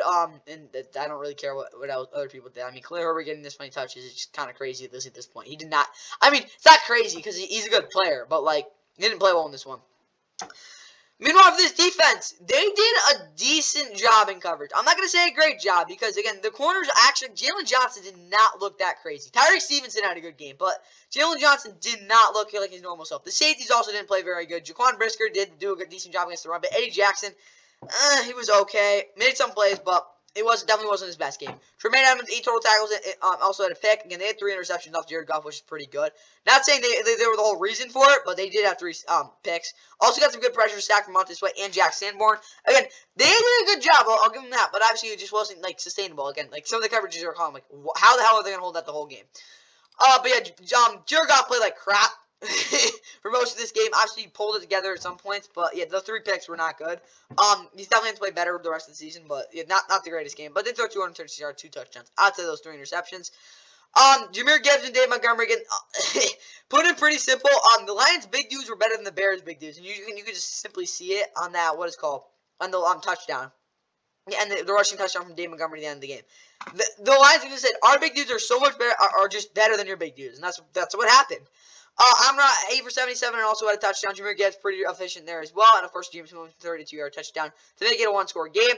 Eventually, Alex Anzalone saved this defense's butt time and time again. Over the middle. Lots of bad, not a lot. He had a couple of them, but he made a lot of tackles there. Derek Barnes is just not really going to really do much in coverage, so you saw that. Jack Campbell struggled with what is called pursuit. Brian Branch did not do a good job in the slot. Cameron Sutton did have one nice play, wasn't great though. Both safeties could have been better, Tracy Walker and Kirby Joseph, and they did get decent pressure. I mean, Aiden Hutchinson was good all day. Of course, that was a freight trade on that last play, but yes, defense definitely didn't have their best day. Again, both teams had over 330 yards. 1-4 turnover ratio. The Lions definitely should have won this game. The Bears had the ball for 40 minutes and they still lost. Like, that's crazy. The Lions definitely were better on 3rd down. Like, that definitely was prevalent. So, I mean, that's good, I guess, but yeah. Lions have a really big margin here. That's what I got for this game. Obviously, they play on Thanksgiving, though. And the Bears play on Monday night against the Vikings again. They get Thanksgiving off. And for the Bears, 30-plus points, got close to it. They didn't run the ball for 220 yards, but it definitely was at least, like, again, part of the game plan. Darnell Mooney was decent. Did not have that many numbers. I know he wasn't even decent. It's probably bad. They did have a decent game, though. Again, first drive was great. I still have to give them 2 minuses, though, because, again, they just folded. But, again, if you just take away that last drive, or actually second last drive, they did do enough to win this game. Defensively, they collapsed, guys. Again, you did all this so well, and you just got absolutely just mauled up front in the 3rd, 4th quarter. Just completely folded. But as Tremaine Edmonds had a decent game. Jalen Johnson not the same. Like, just did not look as elite as he usually did. Like, you talk about the top 5 corners, he went for number 1, like, for sure, to probably, like, number 3 or 4. I don't know. Yeah, something like that. I struggle with it, because, again, Jalen Ramsey's only played, like, 4 games. Deron Bland's been through and through the best, honestly, DB in the league this year. Eddie Jackson didn't have his best day. Jaquan Brisker all take the coverage. But yeah, defensively, I don't know. They collapsed. I'll give them 3 minuses, but and they did do a good job for most of the game. Now let's look at the Lions. And for Detroit, Jared Goff, he turned on the ball. Jahmyr Gibbs might have had 20 touches. Sam Laporta wasn't again not big part of the game plan. They did score 20 plus points. So not 20 plus point win though. Offensively again, it was just an ugly game. But again, they did figure out again the big dudes are better than your big dudes. So I guess that's good. I gotta give him equal sign though. That was just a completely like tale of two. Basically the whole game in that half. Cam Sutton got beat a lot, but he did make a couple plays again towards the end of the game. Blitz on the right had Okora brothers. Only Romeo Okora wasn't really doing anything there. Jack Campbell struggled. Alexander Lynn did a really good job, though, overall in this game. Again, he's been so good. So good in his 2 years as a Lions, what is called linebacker. So, yeah, defensively, I will give them, I don't know. I'm not going to give them a plus. I'll give them an equal sign. The Lions just kind of played mid in this game. Again, they came through in the end, but, like, honestly, 2 minuses again. They just did not do a good job against the run. And that's all I got for the Lions, guys. Now let's get into the national games.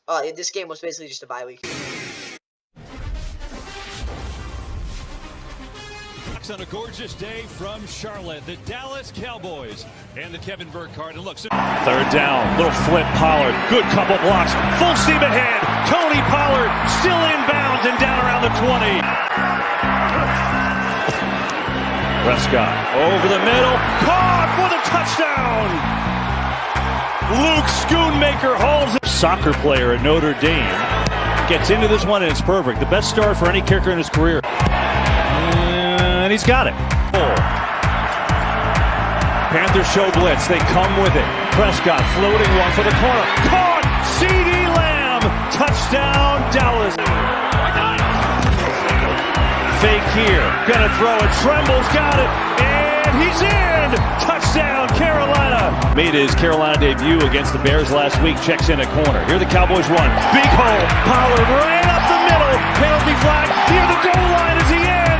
Time here, and he throws, and it's intercepted. It's Deron Bland Bland looking for another pick six, and he's got it.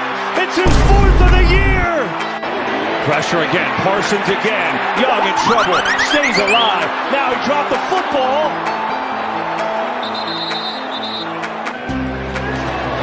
Up and perfect. Boy. All right, yeah, basically another bye week for the Cowboys, guys. There's really nothing much else to say. I mean, I think someone got this pick right. Again, the score, which is kind of impressive, but yeah, 33 to 10 was final score. Actually, if you know, the Panthers actually made it a one-score game at one point in this game, so that's a little interesting. But yeah, the Panthers, they're just awful. Cowboys 7-3, back-to-back wins, cool against basically back-to-back bye weeks. Maybe 3 straight. Again, they're playing the Commanders, but they don't have a hard week again until week 13. Again, they're home the next 3 weeks. I would be honestly surprised if they're not 10-3 by week 15. So yeah, it's just again they've been so good at like 12 straight wins at home, something like that. They should at least win the next 2 games at home. Dak again, he was decent. Didn't really try to push anything downfield at 2 touchdowns though. The running game was there. I mean, Tony Hawk getting 12 carries, yes, was a good idea. He had the 20-yard touchdown where he bowled over everyone. He looks like he's back. Receiving wise, Brandon Cooks got 1 pass downfield. CeeDee Lamb, broke the streak of what was it, 10 catches, 150 yards, and a touchdown, something crazy like that. Luke Schumacher also got a touchdown. I mean, again, this offense they didn't have to do anything.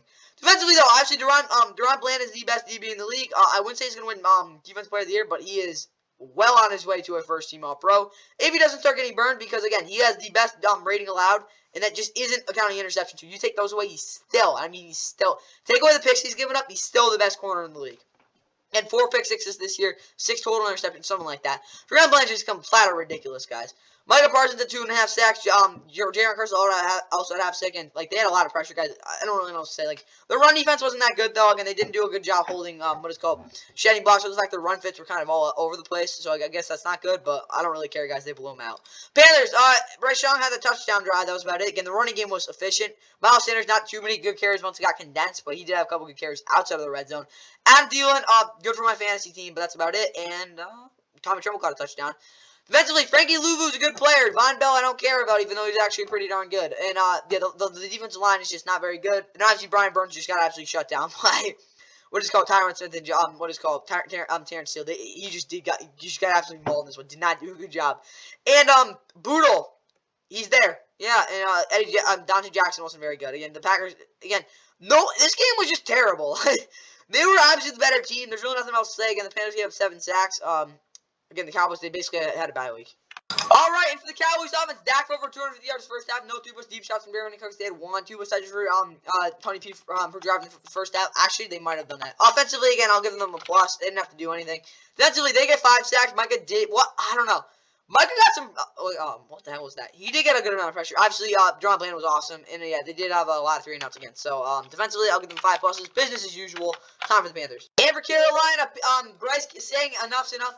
He didn't actually play that bad, so I guess that's good. Their running game looked okay too. The offensive line outside of that, again, they didn't really block too well, but they did have over 100 yards rushing. So I guess that's good. They're playing Tank Bowl next week, so maybe they play well, but yeah, I'll give them 3 minuses. I don't really know what you'd expect. Defensively, under 100 yards rushing allowed. No. Make Dak throw, step up, throw a 3rd down. They did make him do that. Brian Burns did not do anything though, so I think that's just one of the reasons they didn't play super well. I'll actually give them 4 minuses. I don't actually even think they played too terrible. Yeah, Panthers defense was okay, but obviously they just weren't good enough. So yeah, I don't want to talk about this game anymore. This game, everyone expected to be 13-10, guys. Let's be completely honest here. Premier defensive players in the NFL will be featured. Myles Garrett, T.J. Watt. The opening kickoff is next. Smith and Watt. Steelers win the game 26-22. Look out! Kenny Pickett gets drilled by Myles Garrett. Down there. Extra blocker is Nick Harris. Handed off. Ford fighting. Second effort. And Ford is brought down inside the 1. He's been an outstanding pickup. And he knocks it through to 13 first downs per game. The 3rd fewest through 9 games since 1991. Jalen Warren's got a big gain. Warren streaking down the sideline. Out of field goal range on these last 2 plays. Shotgun. Thompson Robinson, get rid of it quickly. Popped up in the air. Intercepted. And he angles it through. Snap. Hopkins sweeps the leg.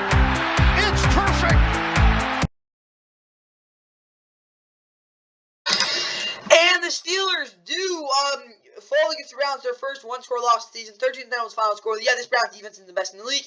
And, as I said in the keys, Myles Garrett putting himself in the MVP combo. He did. So, yeah, that's kind of what I got to say. Browns moved to 7-3. Don't ask me how, but they are. They did get Joe Flacco, so maybe this offense will be somewhat competent next week, but we'll have to wait and see. Of course, they play, let me think, I'm brain dead right now. They go to Denver. That'll be an interesting game. Steelers in your hand. Steelers are playing the, Bengals. That should be interesting, too, even though, again, they're 6-4. Kenny Pickett was terrible. I mean, again, I don't care about the ribs. He missed a lot of throws and got sacked in basically every play.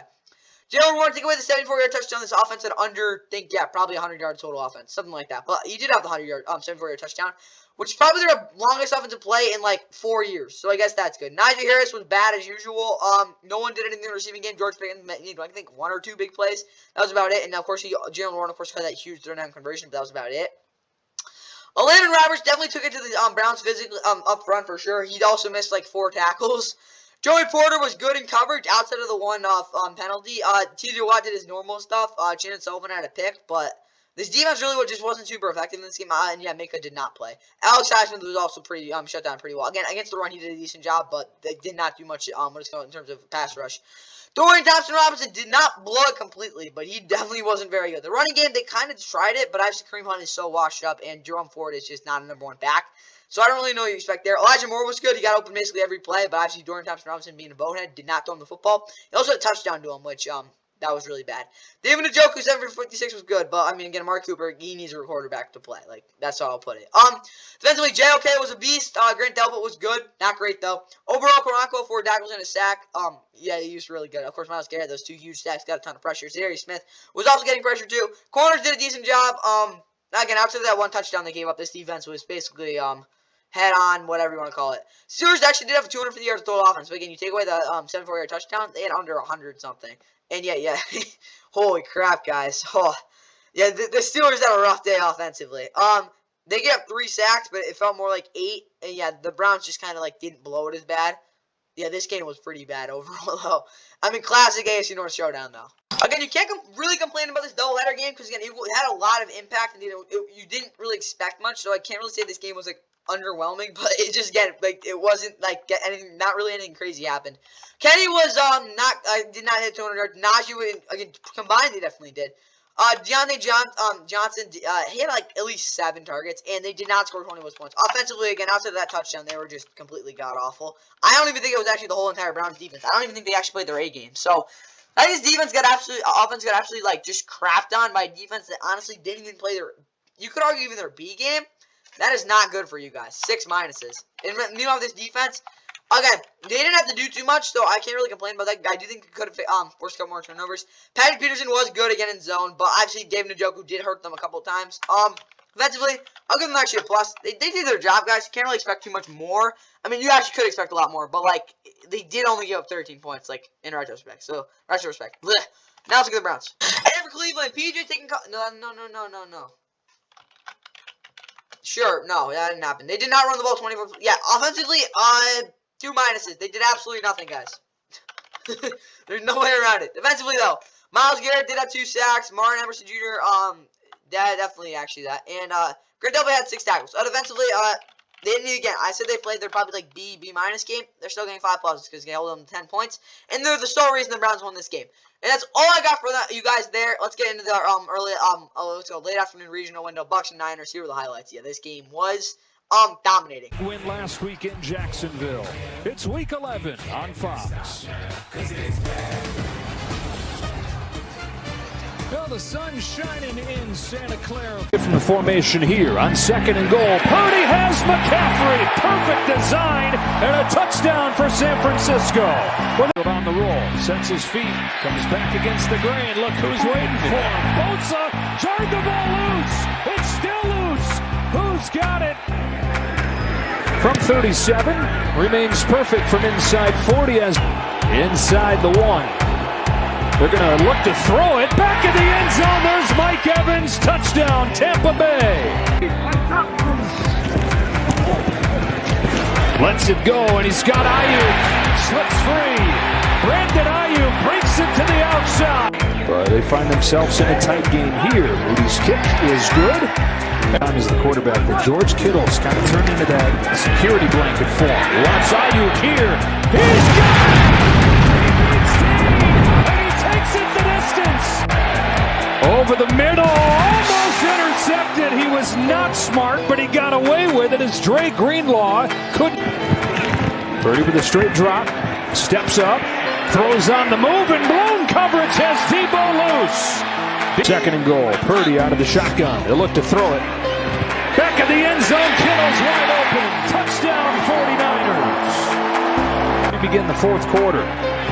Baker Mayfield and the Bucs for the first down, and a shot down the middle to Rakim Jarrett, and the rookie's inside the 25. It is Rashad White, and it is a touchdown for Tampa Bay. Another one right here. One of them's blitzing. That's Oliver. Mayfield throwing in that direction. Evans can't get it. It's Brown to make the play. And so last gasp here with a 4th and 17. Mayfield climbs the pocket, heaves one deep. This is a Hail Mary into the end zone, and it's incomplete.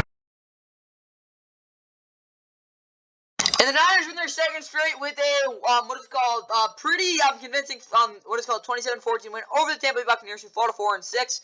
Yeah, they started out 2-0. They lost 6 out of the last 8. 49ers again now are 7-3. We'll talk about Brock Purdy in a minute, but in terms of the Bucs, of course, they go to Indy next week, and they're gonna score some points, and that didn't really look like the offense you expect in this game. Again, some of the garbage time numbers they didn't do.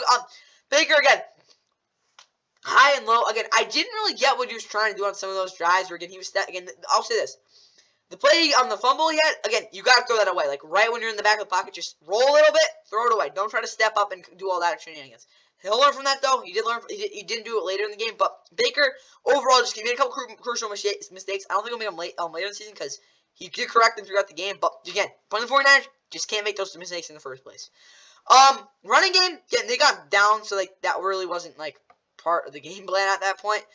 K-Dot was really the only guy actually, like, in space, really. Mike Evans just got absolutely, like, clamped. Who is this dude? Give him more. He's probably the next Rashid G. Chris Godwin got clamped, too. He didn't really run any good routes either. Trey Palmer, just bad, but he did make some plays. I guess that's good. Defensively, Antoine Fu Jr. was, again, a bona fide linebacker in this game with, Devin White out. Levante Davis was also good at a sack. They didn't get pressure, I'll give them that, but that's about it. No one really did much in coverage. I mean, again, Devin White just didn't really play too much in this game. For this 49ers team, though, Brock, perfect passer rating. I'll have an explanation there. Christian had a tough time because their offensive line definitely underperformed in this game. Like, Trent Williams, I love you, bro, but you just did not play your A game in terms of run blocking. Brandon Ayuk, again, 31 yards per reception. It's ridiculous. Had a 76-yard touchdown, also a 37-yard reception, as well as some other big plays. George Kittle, 8-for-8, 9 touchdown, probably the more consistent receiver. Definitely the most well-rounded when your 4 best players are the only one making plays. But I guess that's good. Juwan Jennings, again, had 1 target, again, on throwaway. Debo also had 3 for 63. Defensively, though, again, losing, Chalona Funker really sucks for them. But, again, Tayshaun Gibson Sr. will have to step up even more, again, for that free safety position. They got a good amount of pressure. Fred Warner, honestly, it's probably season 9 tackles. Travarius Ward was good, especially in man. Jairi Brown was not great, but he did have a pick, so I guess that's good. But, yeah, that's all I got for that. 420 yards for the 49ers was really good, though. Again, they had the ball a little longer. Again, 2 turnovers. But, again, those two crucial mistakes were really the difference because the Niners actually weren't even that good on 3rd down. So, yeah, so I got there. Okay, for the Bucs, 25 was first downs, not even close. Baker, under 2.5, drop on 3rd down.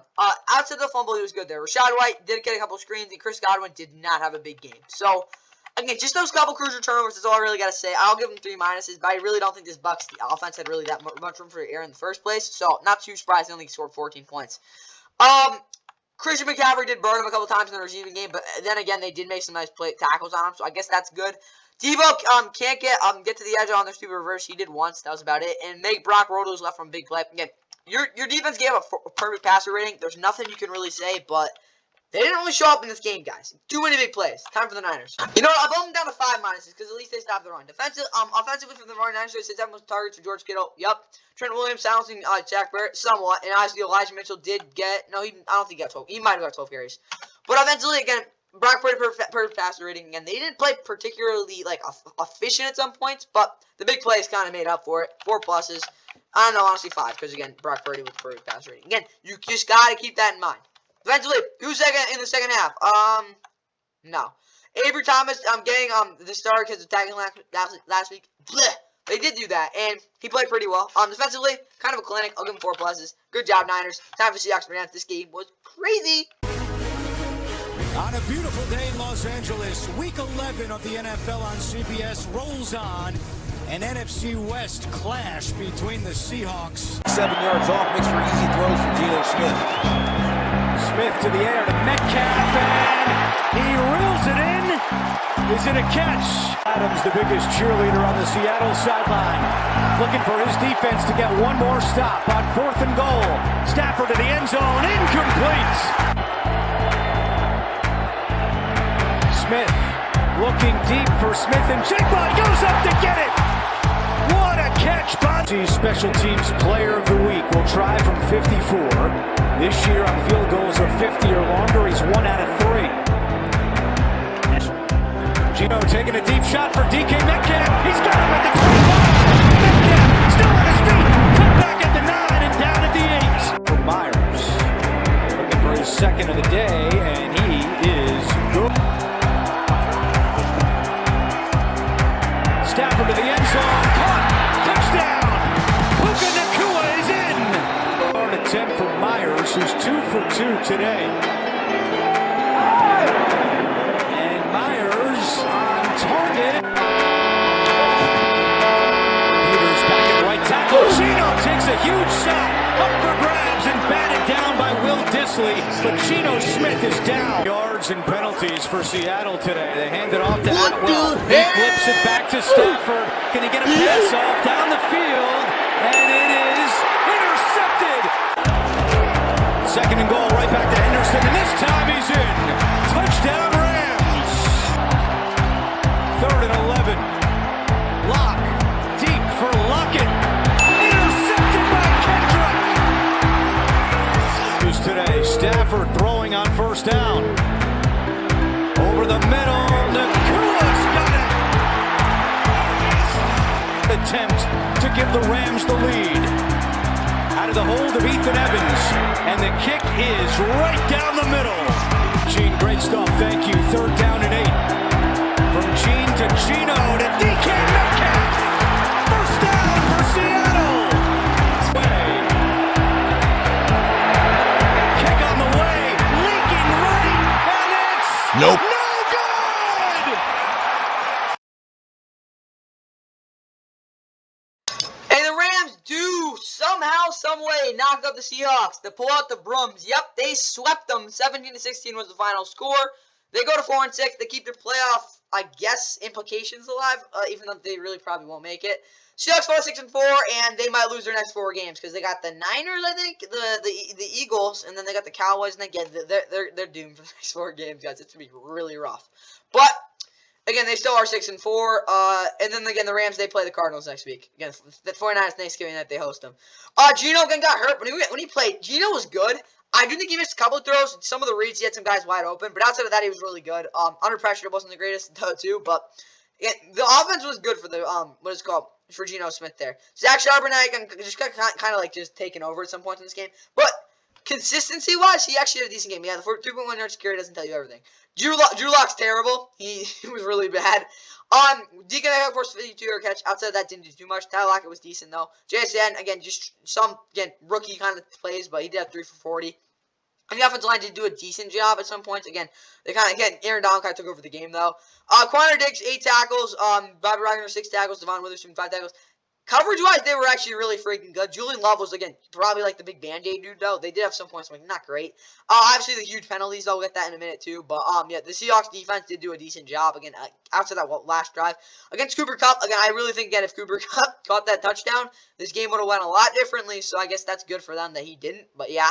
And, obviously, Jason Myers 3 or 4 field goals as well. For the Rams, I'm going to talk about Cooper Kupp last. But Matt Stafford, as, like, a whole game, we would have got an absolute butt kicked if he wasn't in there. That's how I'll put it. Like, Matt Stafford is, like, such a big part of this team. Like, more than a lot of other teams. Like, he was huge. Royce Freeman, he's a good back. Give him some carries next week, too. He's like a better version of Sony Michel. Daryl Henderson Jr. first had the only touchdown in the second half for the Rams, though. They also were down 13-0, and they came back. Puka Nacua, he did his thing. 5 for 70, touchdown. Daryl Henderson Jr. was good. But again, Cooper Kupp we'll get to in a second. But defensively, I'm pleasantly surprised by the way they played in the second half because they only get 3 points. Pretty solid. The pressure wasn't consistent at all, but they did get it when they needed to. Obviously, Aaron Donald just absolutely mauled over Chris. It wasn't Chris Haynes. It was someone else. On that one play, holy crap. I feel bad for Gino on that. Like, just absolutely mauled them. But Kobe Turner was good. Darren Kendrick, again, he's the reason, honestly, without him, we would not win this game, obviously. So, good props to you. But again, Cooper Kupp. So, this is how I'll put it. I love how the Rams won the Super Bowl, but one of the things, again, that taxed them winning the Super Bowl is that Matt Stafford cannot get off Cooper Kupp. Because the reason the Rams really won the Super Bowl, again, as much as everyone else had to be part of it, Cooper Kupp and Matt Stafford. That was the thing. So, the fact that Matt Stafford does not need to throw to Cooper Kupp every play doesn't really translate. So, Cooper's running his routes. They double team him, triple team him. Matt Stafford's still throwing him the freaking football every play. Just stop. I love, again, here's the one thing I'll say. When the Rams get creative with Cooper Kupp, that is when it gets really good. Like the touchdown that he could have caught, that is when I want to see, like, improvisation. It does not need to be Cooper Kupp every time. Puka Nacua, getting open, throw him the ball. Tutu Atwell, bombs down the field. Like that first drive they had, perfect with him. Cooper Kupp obviously could have caught that touchdown, but offensively, the first drive is what you want to do with Cooper Kupp. That's all I'll put it. Obviously, he got hurt, low ankle sprain, but that's what you're looking for with Cooper Kupp. I think there is an answer there. But obviously, the penalties are just really the difference, guys. Where is it? Yeah. This is ridiculous, guys. 270 yards penalties. You just can't have that if you're an officiating crew. It just can't happen. So, with all that in mind, yeah, this game was really ugly. Again, Jason Myers with the game-missing field goal. But again, you can't really expect any kicker outside of probably Justin Tucker to hit a 55-yarder like on command. So yeah, that's a really odd guy for you guys. But yeah, Rams stay alive. Seahawks, yeah, they're in a really rough place right now. Time for the keys to game grades. Offensively for the Seahawks, I think they did a good job. Obviously, they had good ball control. 60% of the time they're down 9 close again. They struggle all year. They started off 4-4, but after that they just kind of sucked. Gino did not really take too many sacks. JSN and DK, not over 100 yards both. Again, really just getting third down, continuing to struggle. But offensively, I'll actually give them 2 minuses. Again, they just kind of didn't really get it going in the second half, only 3 points. But again, they had a good first half, and they did control this game for most of the way. Don't get burned like week 1. They did on that last drive. On 35 rushing attempts against, nope. No, maybe. Get Stafford in the third and long. They did, and Cooper Kupp triple. They did do that. But obviously, they just didn't really get it done, like, on the end of the day. I'll give them 3 minuses, but obviously this defense did do a decent job overall. Again, it was just really the penalties they had. Not all of them were their, like, again, legitimate penalties, but they were not a disciplined team in this game. Now let's look at the Rams. Alright, obviously Cooper Kupp getting hurt does not help this, but yeah, he did not have a bounce back. Puka definitely got involved. 30 plus rushing. What the hell? 30 plus rushing attempts, while maintaining possession. Now, Matt Stafford staying under wraps, avoiding thumb-in collisions. Again, he got absolutely drilled on that, like, god-awful Hail Mary call. Or no, not Hail Mary, what is it called, that flea flicker USC crap. Please never do that again. Offensively, though, I'm going to give them a plus, because one way or another, they figured out how the hell to get this thing done. That's all I'll put. Defensively, though, yeah, they were kind of the reason they won this game. Aaron and Byron, I don't think they both got for 4. I think Byron got 2 and Aaron got like 3 or 4. So that's all. But Michael Hoyt, it was good. Didn't force a turnover, though. They back end, I don't think they gave us up 75. They definitely did a good job. Ernest Jones obviously had a pretty good day. Defensively, obviously, Darren Kendrick was probably the best player on this team in this game, or at least defensively. So for that reason, I'll give them 3 pluses. But the Rams figured out how the hell to win this game. Offensively, it's giving me an equal sign. But it's all good for the Rams, guys. Time for the doubleheader game. This game was probably the worst game of the week. Shoot. It is brisk but beautiful for an autumn afternoon in western New York as the Buffalo Bills are ready to host the New York Jets, meeting for the second time. And it's going to be Gibson with the hands on it. He had his hands on it again the last time they met. And the ball comes out at the end, and it's recovered by the backup. Coming up for Tyler Bass. And the Bills able to get a field goal. They've got 11 different offensive line combinations this year starting. Another different one today as Gibson goes. And against a team who doesn't score touchdowns, it's 4 scores. That's huge. Basket's good again. Throw is intercepted this time, and it's Douglas. That's why you got to use your legs after you drop that. 2nd and goal. He's got Cook open. Cook takes it to the end zone for the touchdown. Field to it. They go to Hall. He's able to slip through a tackle and find the end zone for a touchdown.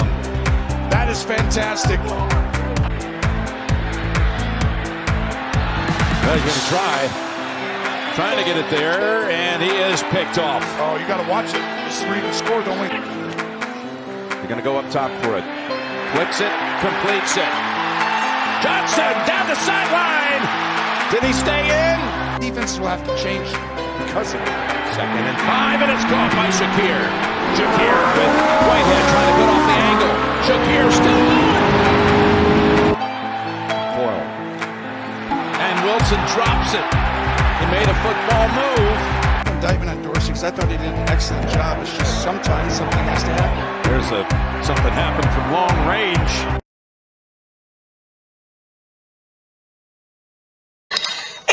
Take care of business in a get-well game with a 32-6 stomping on the Jets. Yeah, there's really nothing to say about that. The Jets are now 4-6. They're probably going to get stomped on by the Dolphins. I don't know how the hell they beat the Eagles back in week 6.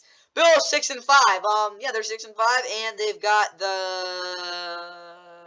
they got the Eagles. Shoot, that's gonna be a crazy game. Yeah, if you know Josh Allen, I mean, exactly like last season, like the Jets were repeating last year. They benched Zach Wilson in the first half, second half, unlike last year, and then they put Tim Boyle in. Both the guys both sucked, and yeah, Tim Boyle's going to start next week. There's really not a point of benching Zach Wilson, I'll be completely honest, though, because your offense sucks either way. Your offense line's terrible. Brees Hall, I love you, bro, but, like, you can't be the whole offense. And Garrett Wilson's just not getting open. That's simple as it is. And when he does, he's just dropping the football, so... As bad as this offense is with Zach Wilson, again, having Aaron Rodgers there, they need another receiver. Like, Garrett Wilson can't be the only guy. Like, Allen Lazard just, again, 0 yard separation in this game. He was really bad. They only have 2 receivers in this team right now. Tyler Conklin, I love you, bro, but again, you can't be the whole offense. Brees Hall was, again, really resembles the offense in this team. They need to get a guy, bona fide offensive line, depth in the receiving core, and another back. That's how I put it for the Jets right now, because they are not it. Offensively, terrible. They still scored a touchdown, so I guess that's good. Defensively, again, they were on the field a lot, so I guess that's not fair to them. But again, they didn't really show up though. Like the energy definitely wasn't there. The pressure, again, Cleveland was really the only guy actually doing any much up there. Up front, again, nothing much. Again, John Myers, I guess, was okay, but he's not really there again. Secondary wise, none of the corners did much at all. Obviously the safeties got cooked. So yeah, I guess revenge for Jordan Whitehead by Josh Allen, who had his best game of the season. Yeah, he did. 20 of no, wait, not as good as that Dolphins game. So yeah, 20 of 32, 2 and 5, 2 touchdowns, and a Hail Mary interception. That was a duck at the end of the half. But again, Josh, again, a lot of throws to the running backs. When they throw it to the running backs, this offense is gonna be better. Running backs, tight ends, get the ball. Obviously, get Stephon Diggs' what is called targets, but you don't need to throw it to Gabe Davis. Please don't. He's just not great. But again, maybe some big plays. Khalil Shakir was the 81-yarder. Running game was good. Run it like this, please. And I see defensively, they got a ton of pressure. Rasul Douglas had 2 picks and also forced fumble. Probably candidate for AFC Defensive Player of the Week, which I guess is good. But honestly, Jalen did do a little better job in coverage. But yeah, this defense didn't actually have to play do too much, and obviously they took advantage of every opportunity they got. And the secondary did look good though. Obviously they got injured, but who cares? 400 yards for the Bills. They had the ball a lot longer. 4-to-1 turnover ratio. Yeah, this was complete domination, guys. And the Jets, 2+ touchdowns. No, Zach not throwing the game away. The game was already over when it started. And figured out a way to get the ball to Allen Lazard on outside phase. 1 play, and that was just not good. So, I mean, guys, this Jets offense was bad.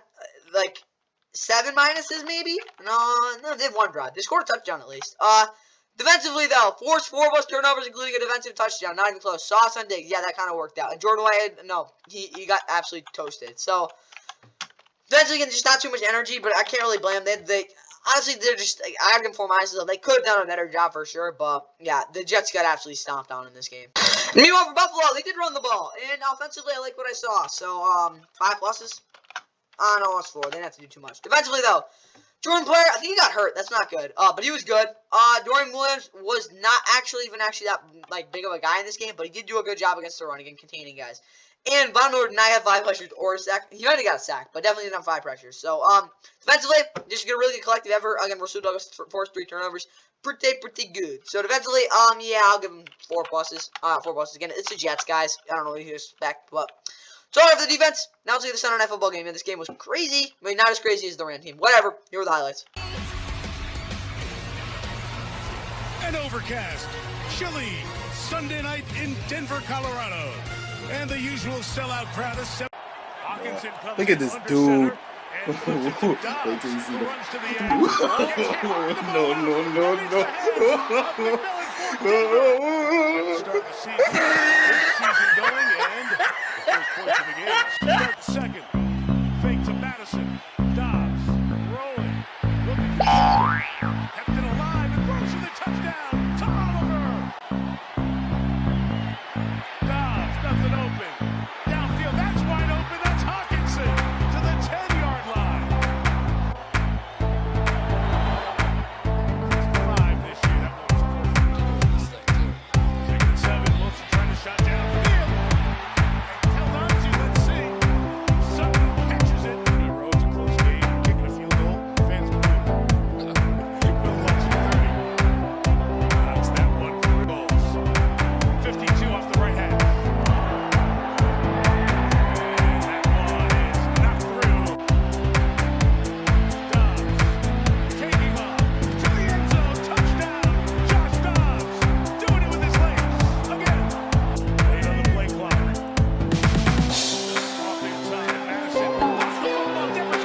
4 straight wins with another close and not really deserving 21-20 win over the Vikings. No, they deserved it. Vikings fall to 6-5, snapping their 5-game losing streak. And now what are they? 6-4 in one-score games? No, 5-5 in one-score games, something like that. But yeah, again, the Vikings do have a game against who the heck are they playing? Let me think. Still don't have it. Oh, they play the Bears on Monday night in week 12. Yeah, at the end of the week. Also have Thanksgiving off with a loss. Broncos, they got a huge game against the Browns, putting that 4-game win streak on the line.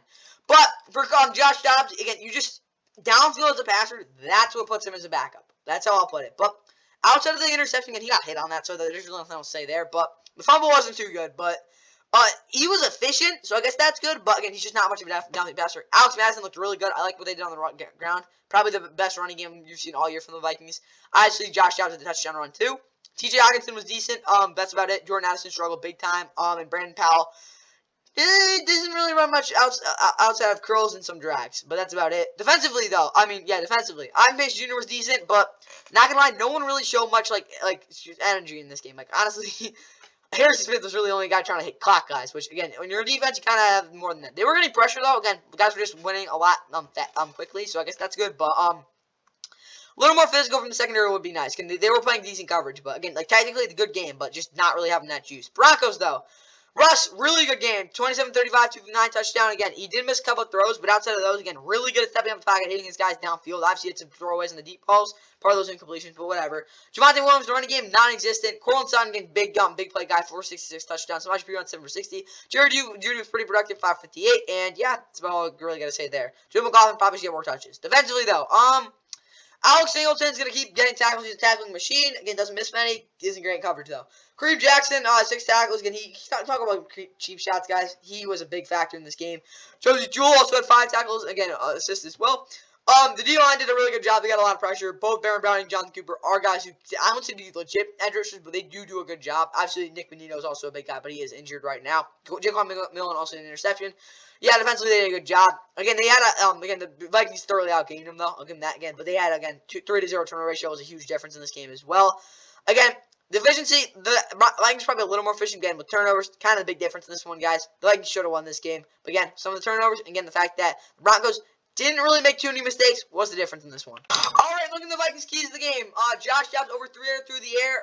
Not even close. JJ didn't play. Make Justin Simmons come up to stop the run. He did. He still made the plays. And obviously, Garrett Bradbury did do a good job against the run finally. So I guess that, I'm blocking up. So I guess that's good. But they acted like honestly too minded. They just bit themselves in the foot a 2 times or shot themselves in the foot. Honestly, I don't think they shot themselves. They're not 3 minuses because they did kind of bite themselves instead of shot them. But eventually, Byron Murphy able jams in the press zone. No, he didn't do much of that. Like, physicality is not part of his defensive game plan. Harrison Smith and Cam basically putting any receiver over the middle in a vice. Harrison Smith did that. Cam just basically played a conservative, coverage. I guess it's good. And forced 2 plus turnovers. No, they didn't force any, and they just kind of like they were chilling with what they did, which I guess is okay. But I'll give I don't know, a minus. I don't even think they played that bad. Now let's do the Broncos. I know settling for field goals isn't really that fun, but they did partly win the game. More big plays for Courtland Sutton. Yup. More aggressive approach on 3rd down. No. And screw sacks. They only got sacked a couple times. So, okay, again, conservative offense did work. Obviously, they came through when they needed to. I'll give them 3 pluses. I like what they saw. Defensively, Justin Simmons continuing his first team. He wasn't as good as you'd like, but he was good. Baron Browning and more of the pass rush, though. And actually, Damari Mathis was pretty good. So, defensively, really good solid game, 5 pluses. Again, some big plays, but that was about it. I like our stuff with the Broncos offense and defense. That's all I got for the NFL Week 11 Sunday recap, guys. See you for that huge Super Bowl rematch Monday Night Football recap tomorrow. And yeah, again, hope you guys enjoyed that game. And yeah, hope you guys enjoyed all the Sunday games. And obviously, Power Rankings coming on Wednesday as well before Thanksgiving. Cunningham has it. 6 seconds. They get it in the hands of Asmus. Guarded by Clark. Tough shot.